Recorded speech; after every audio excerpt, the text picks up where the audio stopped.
Hey folks, drummer Thomas Went back here with you for another brand new episode of The Vinyl Report. Thanks so much for joining us. This time around, we are going to be spending some time with the daughter of the Pittsburgh drummer Beaver Harris, Miss Vivi Harris.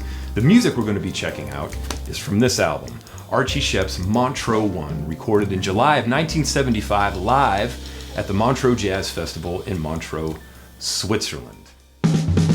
Hi, I'm jazz drummer Thomas Went. On behalf of the August Wilson African American Cultural Center, it's my pleasure to present The Vinyl Report. We'll explore the records of some of Pittsburgh's most influential jazz artists of all time.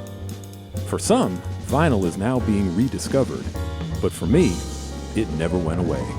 Ladies and gentlemen, welcome to The Vinyl Report. Vivi, thank you so much for joining us today. We've been talking about doing this for a long time. Thank you for having me. It's totally my pleasure. So you growing up with your father, tell me about your earliest memories of him, musically speaking. What do you remember?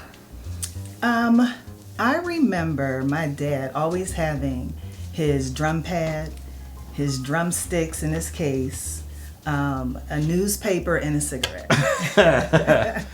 There you go. So at any moment, if he was sitting still, he was practicing on his drum pad.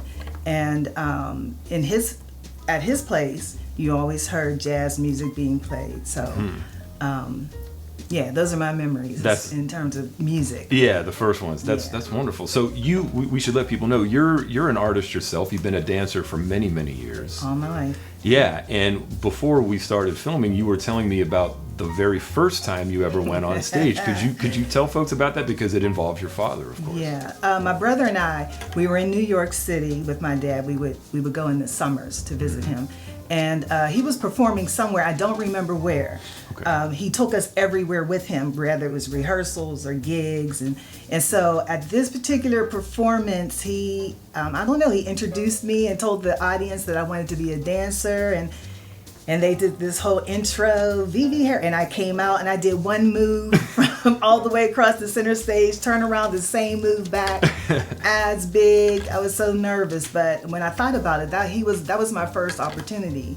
Being on stage that was the beginning. As a dancer, and I might have been probably 6.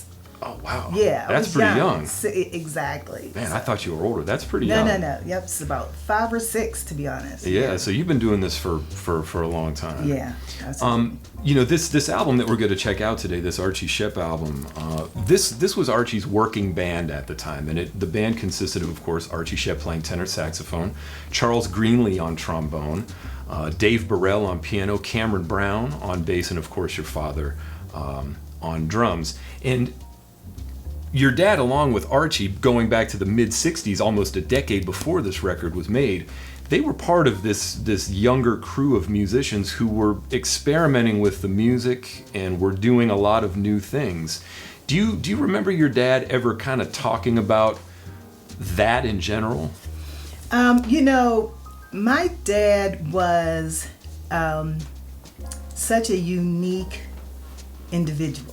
If the term black sheep of the family, that was my dad, So I remember actually like going to Archie Shepp's house. I just remember being with him and the people that he would either gig with, play with. And my dad was a stickler on knowing who you are and being true to yourself, and being the best at who you are, So when I think back as an adult, and I think back on the people who he surrounded himself with, or the ones who had become close friends with him, to me, it must have been a treasure to be able to identify and find people who you vibe with and who you could be your true self with, That's part of the reason why my dad moved to New York. He knew that he had to be in an environment that allowed him to be who he was, Wow. Yeah. That's amazing. We'll get back to the conversation, but let's get to the music, because there's some really incredible stuff on this record. The first tune we're going to hear is a tune that was composed by Archie Shepp, and it's entitled Ujamaa. Check this one out.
So that was Ujamaa by Archie Shepp.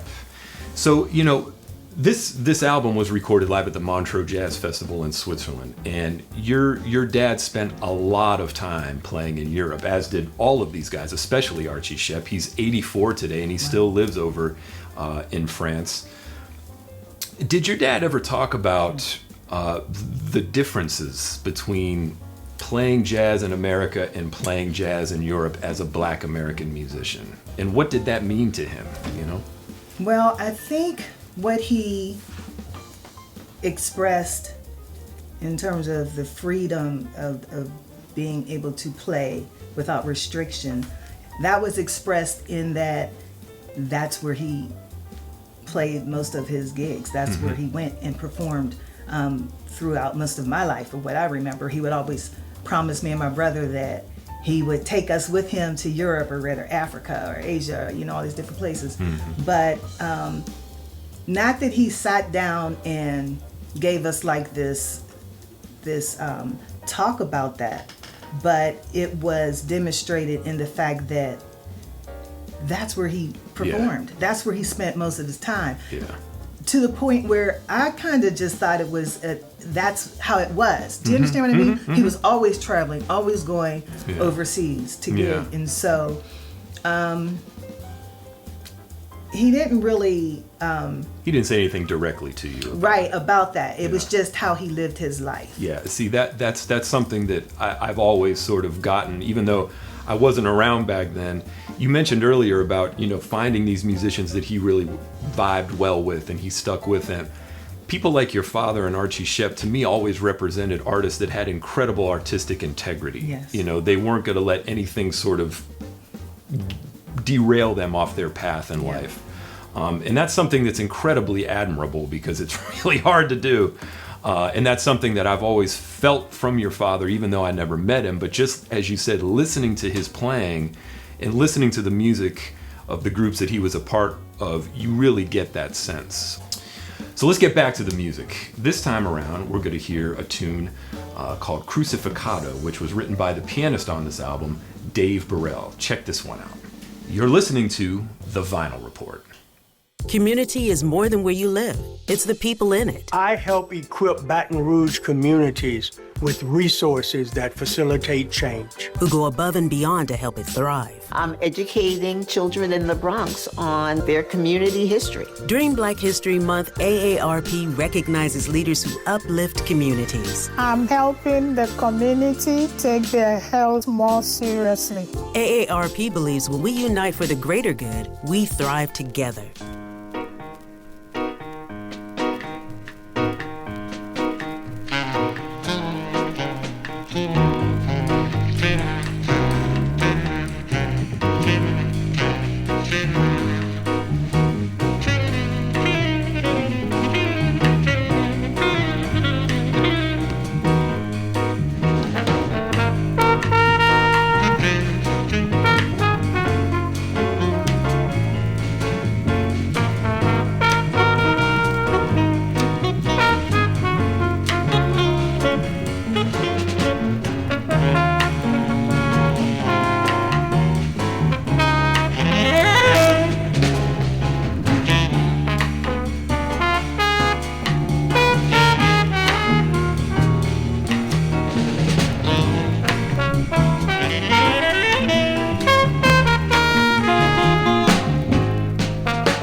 Hope you guys enjoyed that tune by Dave Burrell, Crucificado.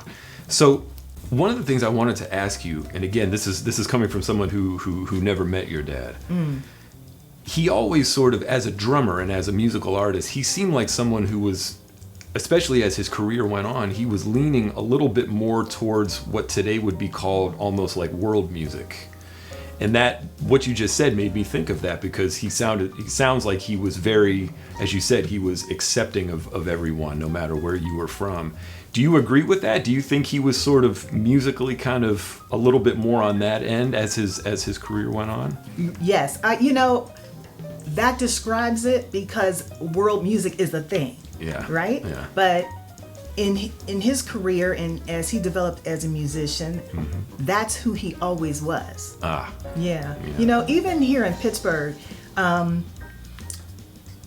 August Wilson, Rob Penny, my dad, they all came up around the same time, and they were friends. So if you can imagine, the poets, the playwrights, the musicians, knowing each other, living in the same communities, up against the same struggles, understanding, needing a platform to express themselves and be true to who they are in that moment in time. And so, and I say that to say, I believe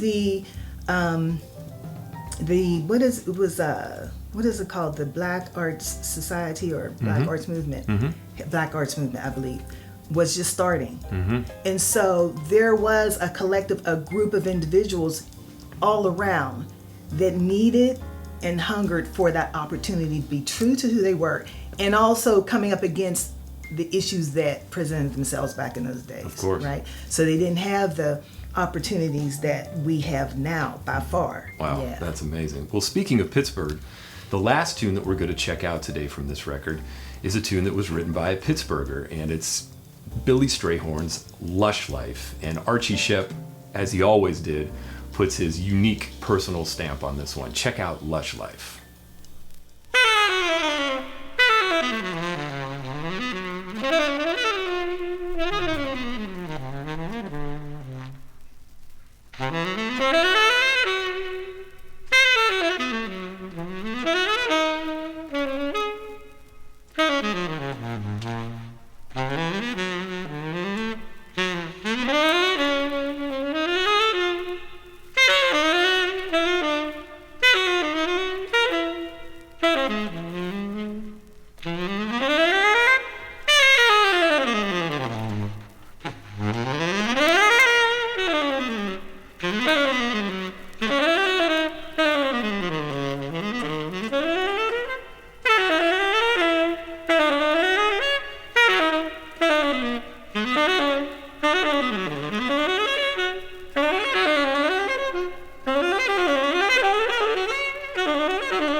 What a great rendition of Lush Life. I hope you guys enjoyed that as much as I did. Vivi, thank you so much for being here today. But this does not end here, because you are working on, and have been working on, a project that's going to honor your dad. You want to talk a little bit about that? Yes, as you know, Thomas, because you've been hanging in there with me over the years. But yes, the Beaver Harris project was my working title.